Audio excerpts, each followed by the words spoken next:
Dobar dan ili dobroveče. Ja bih hteo prvo da se zahvalim svima koji su bili pre mene i koji su pričali na ove sve teme vezane za obrazovanje i veoma sam inspirisan da imam malo više vremena, kao što nemam.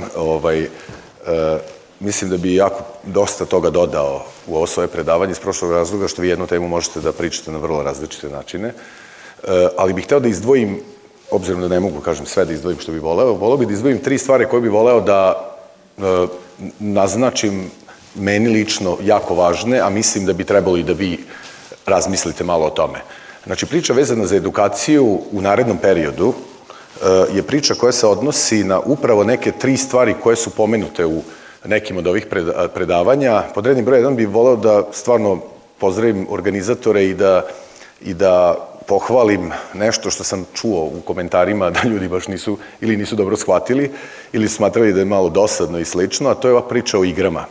Znači, ima praktično 3 predavanja koje su imale veze sa igrama i sada trenutno to nije možda toliko aktuelno, ali čisto da znate, ove godine, to je za 2012. godinu, trend iz oblasti biznisa, jedan od trendova se zove gamification. I to je ta priča. 2013. godine će to da se desi u edukaciji, za 10 godina će se to desiti na ovakvim predavanjima u Srbiji vezano za primere iz oblasti edukacije, ali na mnogo širem nivou. Ono što jeste važno, jedna od stvari kojima se ja bavim je priča koja se odnosi na praćenje trendova i na to šta će se dešavati u narednom periodu. I tema mog predavanja je u osnovi obrazovanje 2011. godine. Zašto 2011? Zato što je jedan od najvećih problema koji se susreće u svetu, znači ne samo kod nas, svuda u svetu, je što ljudi ne žive u vremenu koje jeste danas, nego žive u nekim drugim vremenima. Žive, na primjer, u Srbiji ljudi jako vole da žive u 80-im za vreme SFRJ i slične stvari. Žive u 90-im, žive početkom 2000-ih i tako dalje, a ne znaju šta je danas aktuelno. Evo priča, ovo je 2008. godina, mi smo u 2011. Ovo je iz 2008. godine. Trebalo bi da pogledate, preporučujem vam ako još niste, video imate ga na YouTube-u, zove se Did You Know, otkucate na YouTube-u i dobit ćete ga. To je bila priča o tome šta je aktuelno bilo 2008. godine vezano za tehnologije generalno, ne samo za internet, imate i nove verzije, pronaći ćete ih. Pročitali ste ovo šta piše ovde. Kaže, top 10 poslova iz 2010. godine nisu postojali 2004. godine. Imate primer posla za koji možda neki od vas su čuli, a neki nisu, zove se community manager. To je posao koji trenutno je vrlo aktualan čak i u Srbiji. Mi smo čak pokrenuli već i program na formalnoj edukaciji iz te oblasti, to je jedan profil.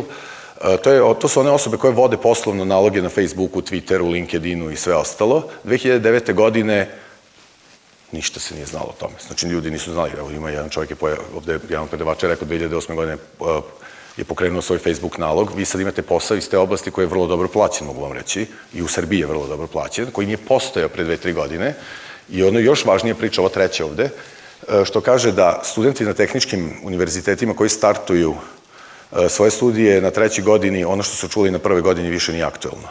Ono što jeste problem vezan generalno sa vremenom u kojem živimo je u tome da vi jednostavno niste ni svesni toga šta sve možete da saznate i šta biste mogli da iskoristite s time što ste to saznali.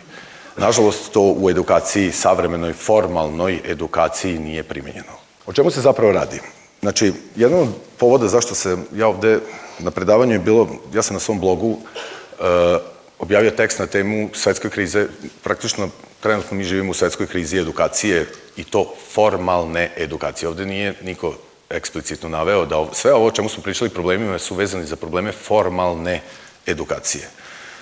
Znači, to nije samo u Srbiji, to nije ni u Evropi, samo to je čak i u Americi, ovo je inače iz Amerike. Jedno interesantno istraživanje na nivou takozvanih infografika, to su vrlo lepi i vrlo korisni i jednostavni prikazi nečega što možda bude jako komplikovano.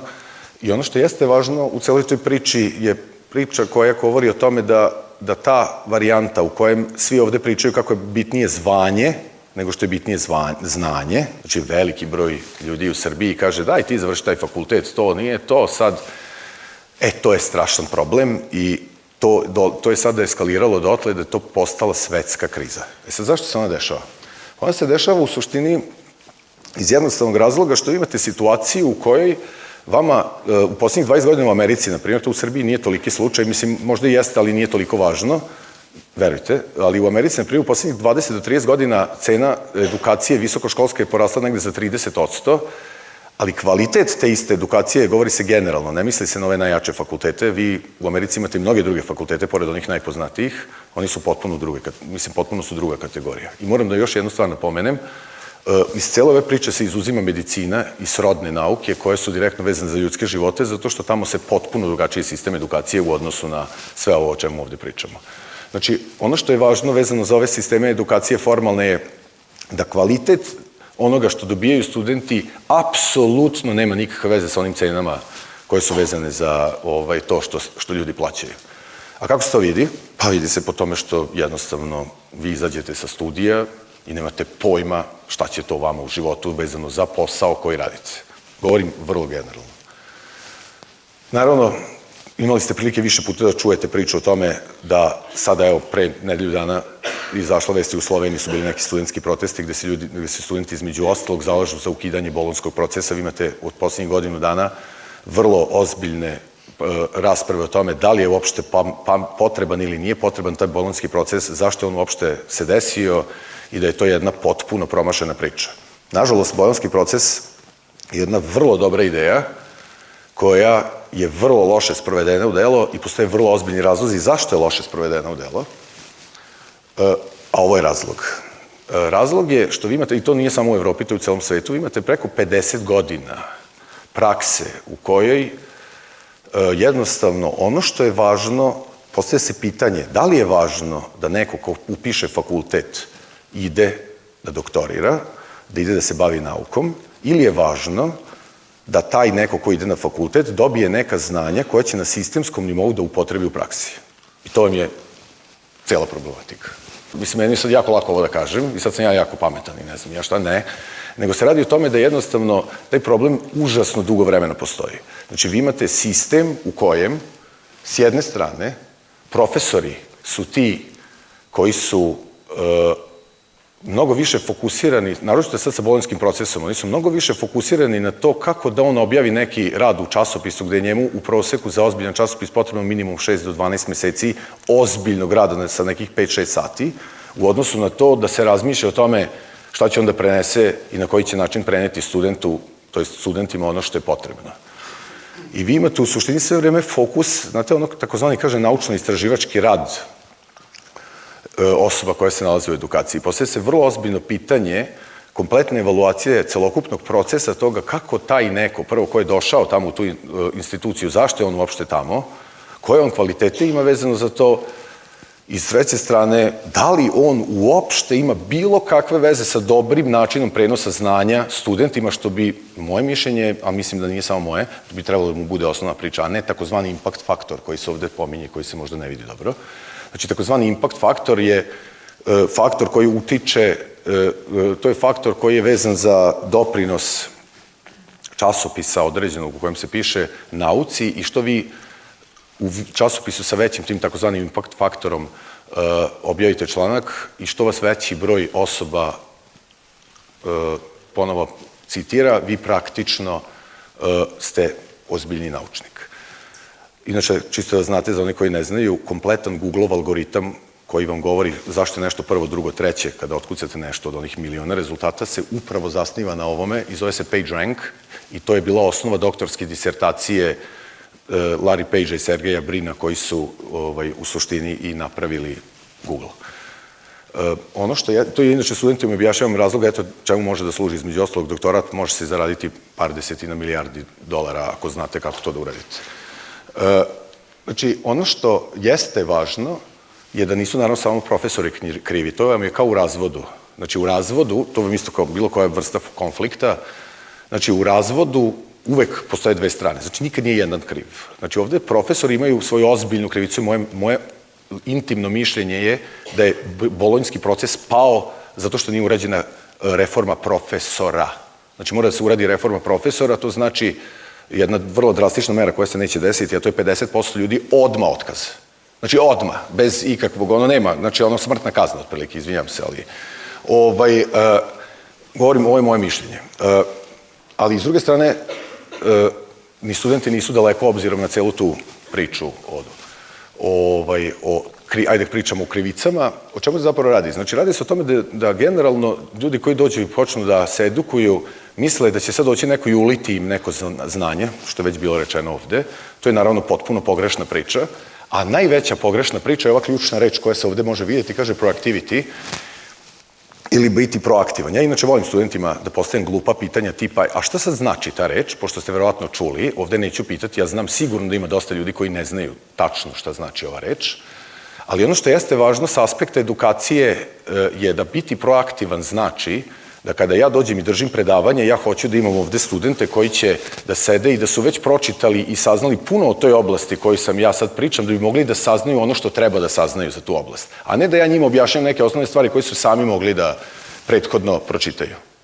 To se zove proaktivnost. Inače, proaktivnost znači ići u susret problemima, a ne čekati da im se dese. Ne znam koliko poznajete studenta ili poznajete ljudi koji na nivou klasičnih studija razmišljaju uopšte na ovaj način. A to je u suštini najozbiljniji sistem edukacije koji postoji kada vi dođete u situaciju da naterate, po znacima navode, studente da tako razmišljaju. Onda sledeći veliki trend koji je zbog interneta postao globalan trend, to je takozvani copy-paste edukacija, gde vi imate lepo priču o elaboratima koji se lepo uzmu, prave, skidaju i tako dalje na internetu i slične stvari.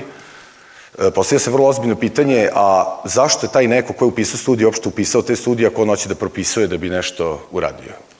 Znači, nije to baš tako, kažem. Znači, s jedne strane imate problem profesora koji je mnogo veći problem, iskreno, i ovo imate i drugi problem koji je isto stravičan problem, a to je ljudi što su potpuno nezainteresovani zato što nemaju osjećaj da će bilo šta da dobiju time što ćemo nešto raditi na formalnoj edukaciji. Naravno, ova stvar nije uopšte u 100% slučajeva takva, znate i sami, ja govorim samo o najbitnijim i najvažnijim stvarima koje treba, po mom mišljenju, da se izdvoje.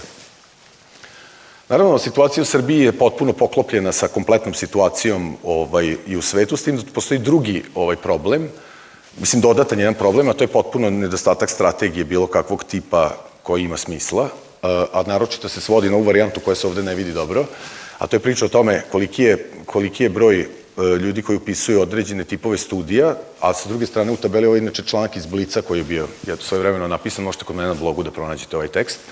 S druge strane imate primer koliko na tržištu rada u Srbiji trenutno ljudi iz te oblasti traži posao.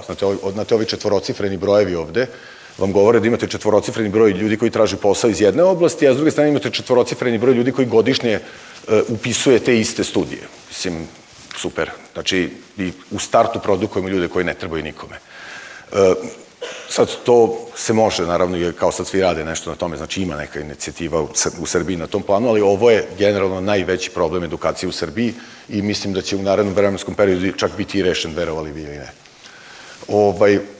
Ono što je takođe jedan od ekstremno važnih trendova u svetu, za razliku od svega ovoga prethodnog što sam pričao, znači to što kažemo da postoji krah i kriza formalne edukacije uopšte ne znači da postoji krah edukacije.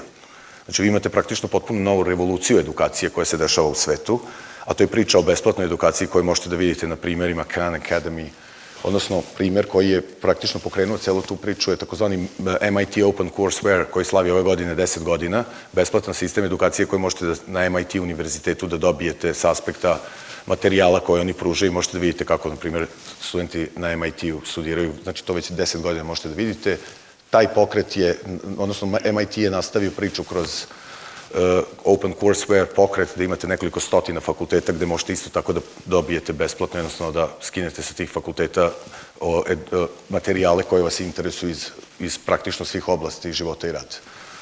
Ovo je interesantna priča vezana za, ovo je pre nekoliko dana objavljen članak Univerzitet Stanford je, za razliku od ovog prethodnog, ovaj sledeći stadijum te priče, dao besplatnu edukaciju koja nije samo na nivou materijala, nego imate i osobe koje su direktno involvirane u proces koji liči na ono kako to funkcioniše inače na Stanfordu i to su dali za primer tri najatraktivnije predmeta iz oblasti IT-a, gde 200.000 ljudi se prijavilo da prati ove kurseve. Spomenuo sam, znači, taj trend možete da vidite na primeru samog TED-a. TED konferencija, vi imate praktično besplatnu mogućnost na TED-ovom sajtu da propratite sve ovo što se na ovakvim konferencijama dešava i to je besplatno deljenje znanja. Čuveni Khan Academy koji praktično predstavlja ono što će se dešavati u narednih 10 godina u celom svetu. Vi čuli ste i ovde primere koji pokazuju isto to i to će se dešavati i kod nas, odnosno već se dešava. Imate primer isto u Srbiji, linkuniversity.com, kompanija Link Group, ima nekoliko desetina hiljada kurseva, pojedinačnih lekcija, koja je određeni broj tih lekcija, ne znam, nekoliko stotina, čak preko 1000 lekcija je postavila na sajt gde vi možete isto tako da skinete edukaciju iz oblasti s jedne strane IT-a i s druge strane biznisa. Ono što je pokazalo vreme proteklih 5 godina je da za razliku od pada sistema formalne edukacije sa svih mogućih aspekata, vi imate značajan porast neformalne edukacije i vama se tu profiti dramatično povećavaju. I ono što jeste važno je da se postavlja sledeće pitanje. Vi s jedne strane sad imate trend besplatne edukacije, znači vi možete da dobijete materijale sa najprestižnijih univerziteta na svetu i da praktično odande uzimate materijale i učite. E sad, šta se dešava sa ovima koji drže predavanja isto u neformalnoj edukaciji, ali jednostavno sad ima besplatno. Zašto bi ja sada išao nešto drugo da radim kad već mogu besplatno? Pa radi se o varijanti takozvane specijalizovane edukacije. Znači, vi specijalizovana znanja ne možete besplatno da dobijete. Nema takvih stvari. Znači, imate lepu edukaciju, ali ozbiljnu edukaciju je jako teško. Ovo je primer ovoga što je meni iz moje oblasti. Ja se bavim promocijom na internetu i poslovanjem i tako dalje. Ovo je najozbiljniji iz moje oblasti izvor koji postoji na internetu. Zove se econsultancy.com. Ovaj izvor ima dosta ozbiljna pretplata na godišnjem nivou, ali on meni donese 5 puta više para nego što ja platim tu edukaciju.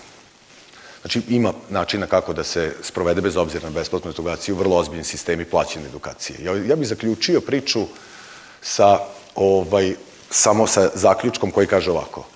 Znači, edukacija koja vodi ka nauci, koja je potrebna, i edukacija koja vodi ka radnoj praksi su potpuno različite industrijske grane. Znači, potpuno različite privredne grane i to bi tako trebalo i posmatrati. Nažalost, bolonjski proces u osnovi svojoj je to i ima i dalje, takozvani applied studies ili kako su kod nas nesretno preveli ove strukovne studije, znači primenjene su, to bi trebalo da se zove primenjene studije, znači to bi trebalo da bude tako. Problem je u tome što ljudi koji predaju te primenjene studije uopšte nisu dovoljno primenjeni i to je stvarno, se slažem sa gospodinom Minićem, koji je sad ovde u publici, koji je rekao da je jedna od najvažnijih stvari koja je ovde rečena, ona priča o plivanju, da ljudi koji su u formalnoj edukaciji bi trebali da malo uzmu i da plivaju, pa da onda krenu da pričaju o tome. Hvala.